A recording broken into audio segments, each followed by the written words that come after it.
Joining us now is a man who, along with his company, Braidwood Management, has filed a lawsuit. Did it back in, I guess, in May in federal district court in Houston. And it names as defendants HHS Secretary Kathleen Sebelius and Treasury Secretary Jacob Liu. And we welcome in Dr. Stephen Hotze, founder and CEO of Hotze Health and Wellness Center. Hey, doctor, how are you? Steve, I'm doing great. Thanks so much for giving me the opportunity to visit with you and your wonderful listening audience. Well, it's my pleasure, and certainly I hope you're successful. Tell us the grounds on which your lawsuit is based. Well, that's a great question. First, let me tell you, our attorney on this case is Andy Schlafly.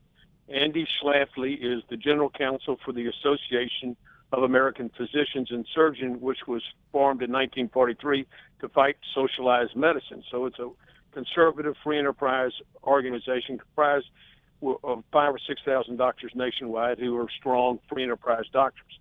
Andy contacted me in April. He and I have been in two different lawsuits in federal court in the Fifth Circuit. Houston is in the Fifth Circuit. The country is divided into 13 circuit courts. The Fifth Circuit is Texas, Louisiana, and Mississippi. So all federal cases in those states, when they're appealed, go to the Fifth Circuit, and then from the Fifth Circuit, it would go like any other circuit court, goes to the Supreme Court. So we wanted to file this suit in the Fifth Circuit, and we filed it on two grounds, two complaints. First is the origination clause. The Obamacare bill, revenue-raising provisions started in the Senate. By law, by Constitution, Article 1, Section 7, says that all revenue-raising bills must start in the House. The bill that Obamacare was attached to was a tax credit bill, not a revenue-raising bill, but a tax credit bill for veteran housings. It was a 6-page bill. When it went to the Senate, Reid shoved in a 2,075-page Obamacare revenue-raising bill and sent it back to the House. The House at that point should have objected, but because it was controlled by the Democrats, they didn't. They let them violate the origination clause. They don't have a right to do that, but they let them do it. So we're raising that. We know that this is an important issue because what did Roberts do when he made his decision to vote with the 4 liberals on the court? He changed the fees, which the bill said all the fees in the bill are not taxes. And Obama and the whole administration said there's no taxes in this bill. They didn't want there to be any taxes because they would have violated the origination clause. But what happened is Roberts says they're taxes. These fees are taxes. So that gives us an open door now to go back and say, indeed, they are taxes.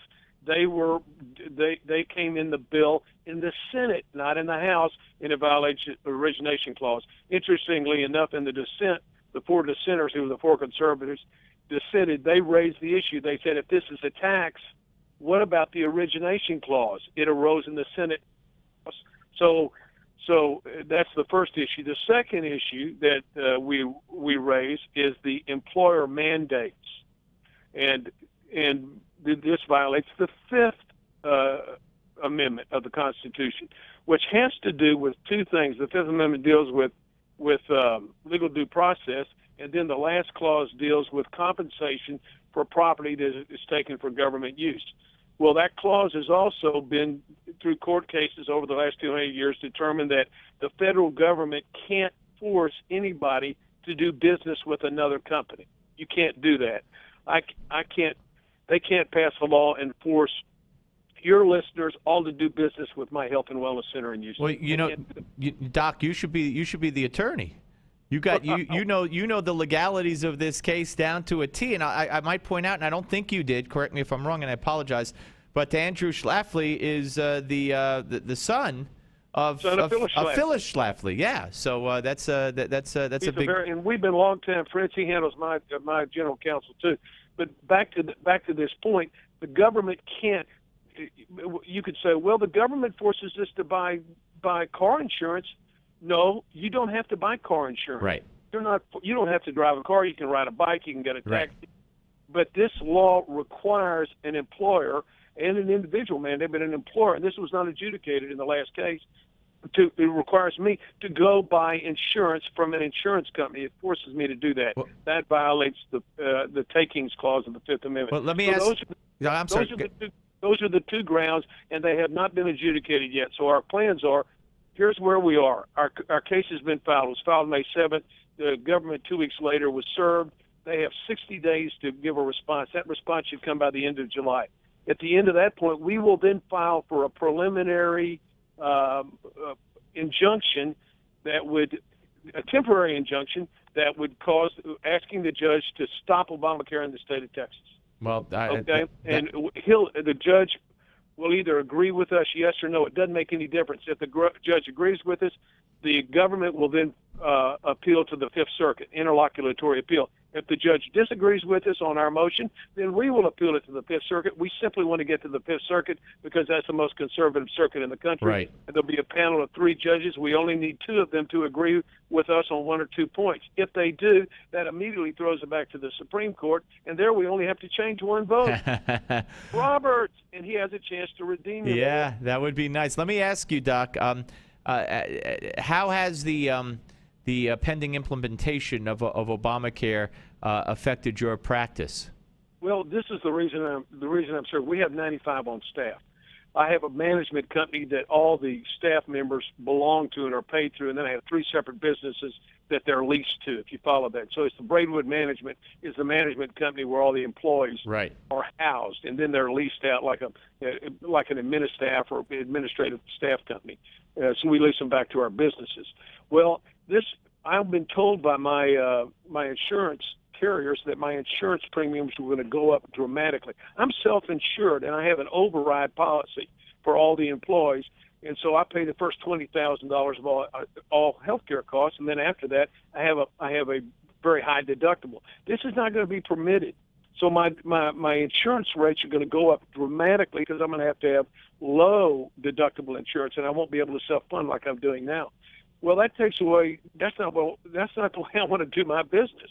But it's forcing me into that situation to dramatically increase it's going to dramatically increase my health care costs to our employees, and that's the reason I'm suing about this, is because I don't like it. It violates my constitutional rights and it takes my money. It forces me to do business with somebody I don't want to do business with. Yeah, absolutely. And how does the fact that Obama has postponed the employee mandate for a year? How does that affect us? Well, yeah. Great question. There was a great article in the Wall Street Journal yesterday. By the way, Doc, that's 2 great questions you've given me credit for. So I'm going to tell my boss. Go ahead. Well, in the Wall Street Journal yesterday, in the opinion section, there was an article on the employer mandate and why this is why what Obama has done is really screwed up his whole situation. And it was written by the 2 lawyers that represented the states before the Supreme Court. And here's the long and the short of it. The president has no authority to take any law passed by Congress, whether you agree with it or not, and say, I'm not going to implement it or I'm going to postpone it. He doesn't have the right to do that. And what that really screws everything up for all the businesses in the individual mandates, because the individual mandates are contingent upon there being an employer mandate. If you uncouple that, it really makes it very unfair on the individual mandate. And it would be like the Supreme Court striking down the employer mandate. Right. Let's say it's not severable, and it's severable, and the rest of the bill stands. Well, that whole process was built upon employer mandates and individual mandates. If you remove one, the rest don't stand. So the article yesterday said, really, what the president has done is unconstitutional. So I think he's really, he's stepping in his own pooch right now. I think well, really Doctor, I wish you nothing but success. And as soon as the judge makes the ruling that you're looking for in a couple of weeks, hopefully, or a month or so, you come back on with us and tell us.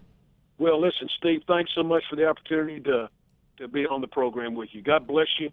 And keep up the good work. Okay, my pleasure. Thank you. Dr. Stephen Hotze, MD, founder and CEO of the Hotze Health and Wellness Center, suing the Health and Human Services Secretary and the Treasury Department over